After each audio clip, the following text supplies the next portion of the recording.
انداز بیاں اگرچہ میرا شوق نہیں ہے، شاید کہ تیرے دل میں اتر جائے میری بات۔ بسم اللہ الرحمن الرحیم۔ السلام علیکم ورحمۃ اللہ وبرکاتہ۔ سٹوری ٹیلر مختار چوہان آپ سے مخاطب ہے۔ آج میرے ساتھ موجود ہیں اسلم صاحب، جن کی ایج تقریباً 50 سال سے اوپر ہو چکی ہے۔ تو ہر بندے کی، ہر انسان کی زندگی میں کچھ کہانیاں ہوتی ہیں، کچھ سٹوریز ہوتی ہیں جو زندگی میں کبھی وہ بھول نہیں سکتا۔ تو آج میں اسلم صاحب سے آپ کا تعارف کرواؤں گا۔ ویسے میری سٹوریز تو آپ سنتے ہی رہتے ہیں، تو آج میں نے سوچا کہ چلیں کسی اور کی سٹوری لے کر آتا ہوں، وہ آپ کو براہ راست دکھاتا ہوں۔ تو اسلم صاحب ہمارے ساتھ موجود ہیں، یہ آپ کو اپنی زندگی کے بارے میں کچھ بتائیں گے، آپ کو اپنی زندگی کے کچھ ایسے واقعات بتائیں گے جو ان کی زندگی میں پیش آئے۔ یہ تو ہر انسان کو ہی پتہ ہے کہ جب وہ بڑا ہو جاتا ہے، اس ایج کو پہنچ جاتا ہے، تو اس کی جو زندگی ہوتی ہے وہ کہانیوں سے بھری پڑی ہوتی ہے۔ تو چلیں ہم بات کرتے ہیں اسلم صاحب سے۔ السلام علیکم جی۔ وعلیکم السلام۔ کیا حال ہے جی؟ ٹھیک ہو؟ خیر خیریت ہے؟ خیر ہے، تسی سناؤ جی؟ اور ساری خیر؟ ہاں بالکل خیر خیریت ہے۔ تو تھوڑی کتنی عمر ہو گئی ہے جی؟ میں تو ویسے آ چھوڑا ویڈیو والے نے 50 سال تو ہو گئے۔ 50 سال ہو ہاں گئی؟ جی۔ ماشاءاللہ ماشاءاللہ۔ تو بچے بچے؟ ہاں جی۔ اچھا ٹھیک ہے۔ ہاں۔ تے کیسی زندگی دی گزر بسر ہو رہی ہے بس تھوڑی؟ شکر ہے رب دی ذات دا، جڑا وقت لگ جائے بندہ شکر ادا کرنا چاہیے ہر وقت، صحیح ہے۔ ہر مسلمان واسطے جی۔ تے ایتھے تسی کدے اج مطلب ہے پھردے ودے ہو؟ ہاں رقبہ تے اوتھے پھیرا مارن۔ اچھا یہ رقبہ سارا تہاڈا ہے؟ ہاں جی۔ ماشاءاللہ کافی سرسبز و شاداب جی علاقہ ہے، اور کافی خوبصورت علاقہ ہے، اور زمینیں بھی آپ کی کافی خوبصورت ہیں۔ جی۔ تو آج میرے ناظرین کو آپ نے کچھ بتانا ہے اپنی زندگی کے بارے میں، اپنی پڑھائی کے بارے میں۔ جب آپ سکول میں داخل ہوئے آپ نے کتنی جماعتیں پڑھیں، اور کیا کیا حالات، سکول کا کوئی واقعہ آپ کو یاد ہو وہ سنا دیں کہ کون سا استاد اچھا تھا، کس استاد نے کیا پڑھایا۔ ہر اس کے استاد صاحب استاد آن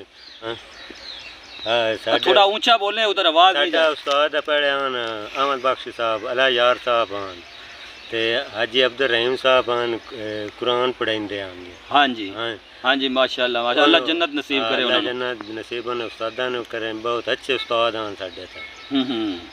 عبد الرحیم صاحب بھی سب تو اچھے عالم دین علم آن تے علم انہاں کو بہت اچھا۔ ہاں جی۔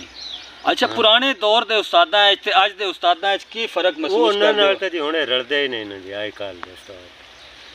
لیکن پرانے دور وچ تانوں یاد ہوسی، پتہ نہیں سانو جناب سکول چوں نہ جناب لے جانا، کڑکاں وڈھاونیاں، جی کھاڑے کھالے بنوائے سارا کردے سے ماسٹر کبوتراں نو جناب اسی بونگے کر کے کھوانے۔ ماسٹر اکبر صاحب آن وہ بہت اچھے استاد ہیں۔ ہاں جی۔ ہیں اس میں پیچھے مڑ کا میڈل حصے میں آ گئے ہوتے ایک آج ماسٹر اسماعیل صاحب آن۔ ہاں جی ماسٹر اسماعیل صاحب ماشاءاللہ بہت اچھے تھے۔ اشرف صاحب آن۔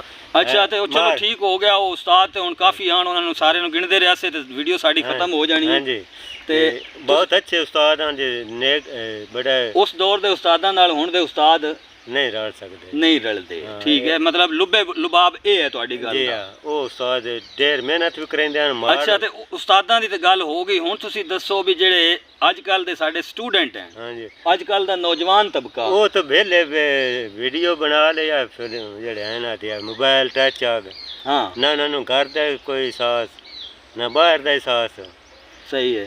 بھیا ایسا کرنا نہ اچھا ٹچ موبائلاں دے بارے کی خیال ہے تہاڈا کہ ٹچ موبائل جڑے نے ہاں اے چنگے نے کہ بھڑے نے، انہاں دا کی فائدے نے یہ تے کی صحیح نقصان؟ طور کے لیے بھی سارا دین اسلام ہی ہے صحیح ہے۔ ہیں یہ بیڑی نہیں اج دے نوجوان طبقے واسطے موبائل اے نوجوان واسطے نندے واسطے تباہ ہے، تباہی ہے انہاں واسطے۔ تباہی ہے۔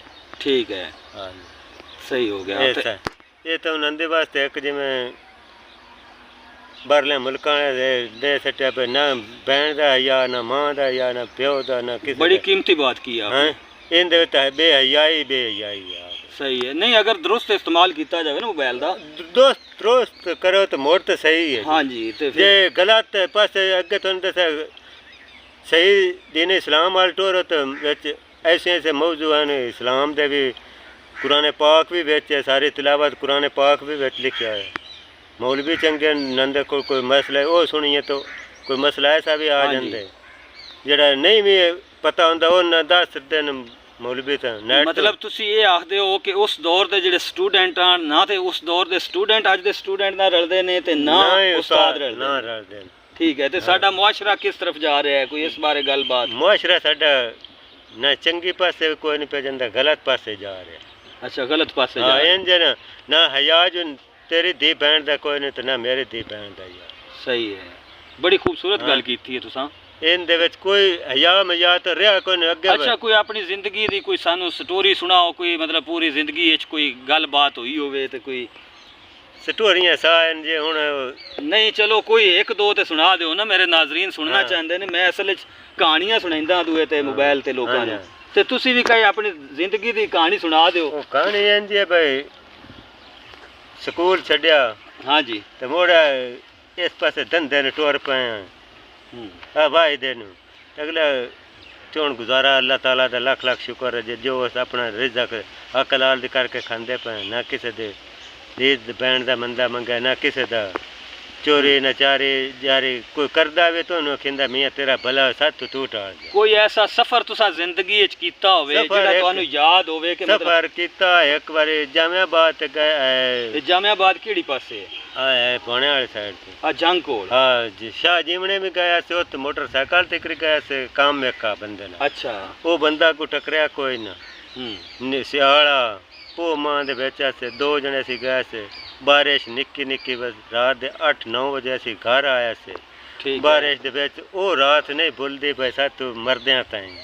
ਠੀਕ ਹੈ, ਤੇ ਕੋਈ ਪੈਦਲ ਕਿਦੋਂ ਟੁਰੇ ਹੋ? ਉਹ ਪੈਦਲ ਤਾਂ ਬਹੁਤ ਟੁਰੇ ਆ ਨਾ ਜੀ। ਹਾਂ, ਜਾ ਡੋਰ ਲਿਆਉਂਦੇ ਸੀ ਅਮੀਪੁਰ ਤੋਂ ਲਾ ਕੇ ਉਹ ਮੰਗਵਾਣੇ ਦੀ ਪੋਲ ਨੇ ਉੱਥੋਂ ਵੀ ਟੋਰ ਕੇ ਸਾਈਕਲਾਂ ਤੇ ਆਉਂਦੇ ਸੀ। ਤੇ ਹੁਣ ਤਾਂ ਇੱਥੋਂ ਲੁਣਿਆ ਵਿੱਚ ਨਹੀਂ ਜਾ ਸਕਿੰਦਾ। ਨਹੀਂ, ਪੁਰਾਣੇ ਦੌਰ ਸੁਣਿੰਦਾ ਵੀ ਇੱਥੋਂ ਲੋਕ ਜੰਗ ਟੁਰ ਕੇ ਜਾਂਦੇ ਆ ਅਗਲੇ ਅਸੀਂ ਆਪ ਮੈਂ ਤੈਨੂੰ ਦੱਸਿਆ ਬਈ ਅਮੀਪੁਰ ਟੋਰਦੇ ਆ ਸੇ ਟੋਰ। ਅੱਛਾ, ਦਾਵਾਂ ਦੇ ਟੋਰ ਲਿਆਉਣੇ ਤਾਂ ਇੱਥੇ ਆਪਣੇ ਚੱਕ ਵਿੱਚ ਲਿਆਉਣੇ। ਬੋਣਿਆਂ ਵਿੱਚ ਟੁਰੇ ਜਾਂ ਪੰਗੂ ਮੋੜ ਤੋਂ ਟੁਰਿਆ ਸੀ ਤੇ ਰਾਤ ਦੇ 9 ਵਜੇ ਟੁਰਿਆ ਸੀ ਤੇ 3 ਵਜੇ ਨੂੰ ਘਰ ਆ ਗਿਆ ਸੀ ਟੁਰ ਕੇ। ਕਾਫੀ ਬੰਦੇ ਆ। ਤੇ ਪੁਰਾਣੇ ਦੌਰ ਜਿਹੜੀਆਂ ਚੋਰੀਆਂ ਹੁੰਦੀਆਂ ਹਨ, ਚੋਰ ਫਦੀ ਜਾਂਦੇ ਹਨ, ਖੁਰਾ ਕੱਢਦੇ ਹਨ, ਲੱਭ ਲੈਂਦੇ ਹਨ। ਉਹ ਤਾਂ ਮੋੜ ਲੱਭ ਲੈਂਦੇ ਹਨ। ਹੁਣ ਪੱਕੀਆਂ ਸੜਕਾਂ ਬਣ ਗਈਆਂ। ਪੱਕੀਆਂ ਸੜਕਾਂ ਹੁਣ ਤਾਂ ਕਿਤੇ ਕਿਸੇ ਖੁਰੇ ਨਾਲ ਗਏ ਹੋਵੋ ਤਾਂ ਉਹ ਗੱਲਬਾਤ ਕੋਈ ਯਾਦ ਹੋਵੇ? ਕੋਈ ਨਹੀਂ, ਬੜੇ ਖੁਰਿਆਂ ਨਾਲ ਗਏ ਵੀ ਐਸੇ ਤੇ ਆਪਣੇ ਜ਼ਾਤੀ ਖੜੀਤੇ ਪਏ ਨੂੰ। ਦੋ ਚੋਰੀਆਂ ਹੋਈਆਂ ਹਨ ਜ਼ਾਤੀ ਤੇ ਅੱਲਾਹ ਦਾ ਲੱਖ ਲੱਖ ਸ਼ੁਕਰ ਹੈ ਉਹ ਸੱਜਣਾ ਸਿਵਾਵਾਂ ਦੇ ਹਿਸਾਬ ਨਾਲ ਲਾਹ ਪਾਉਂਦੀਆਂ। ਠੀਕ ਹੈ, ਹਾਂ। ਉਹ ਸਾਡੇ ਚੋਣ ਹਯਾ ਮਜਾਲ ਤੇਰਾ ਹਯਾ ਇਦੋਂ ਕਿਸੇ ਦਾ ਹਯਾ ਉਹ ਬਣਾ ਬਿਰਾਵਾਂ ਦੇ ਹਿਸਾਬ ਨਾਲ ਬੜੇ ਹਯਾ ਮਜਾ ਦੇ ਵਿੱਚ ਸਾਨੂੰ ਦੇ ਜਾਂਦਾ। ਠੀਕ ਹੈ, ਹਾਂਜੀ। अच्छा, ये कोई और अपने ज़हन में कोई बातचीत हो तो आप करें कोई ज़हन हो तेन दस्या अपना।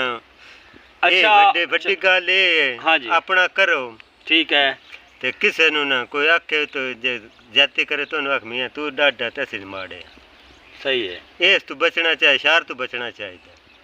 शेर ऐसे कोई अल्लाह ते अल्लाह दे रसूल नु याद कोई कलाम कोई याद होवे, कोई कलाम शलाम ने याद अपना जिम्मेदार है।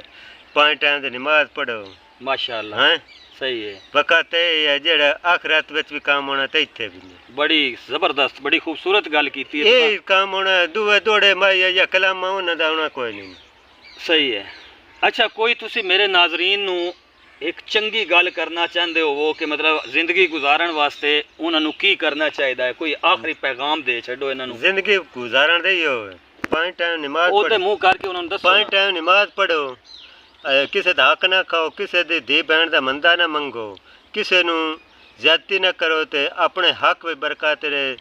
कोई कर भी लवे तो आख मियाँ तेरा भला साड तू बाच असी तैथू माड़े हैं, तू सानू जिंदगी बसर करान दे। सब तो बड़ा हक है, किसी का हक ना खा। सही हो गया जी। हाँ। नाजरीन, आपने आज इंटरव्यू सुना असलम साहब का। माशाल्लाह बहुत खूबसूरत बातें की हैं उन्होंने, बहुत ज़बरदस्त बातें की हैं। आपके लिए इस वीडियो में इनकी बातों में बहुत ज़्यादा सबक है। आप कोशिश करें, ये एक पुराने इंसान हैं, पुराने दौर के इंसान हैं, تو لازمی بات ہوتی ہے کہ پرانے لوگوں کی باتیں بھی اچھی ہوتی ہیں، کوئی نہ کوئی ان کے اندر مصلحت موجود ہوتی ہے، کوئی نہ کوئی نصیحت موجود ہوتی ہے۔ آخری بات جو انہوں نے پیغام دیا ہے اس پر عمل کریں۔ مزید آپ اس طرح کی ویڈیوز دیکھنے کے لیے آپ دیکھتے رہیے میرے چینل کو، وزٹ کرتے رہیے میرے چینل کو۔ تو یہاں پر ہی مختار چوہان کو دیں اجازت، بہت شکریہ، اللہ حافظ۔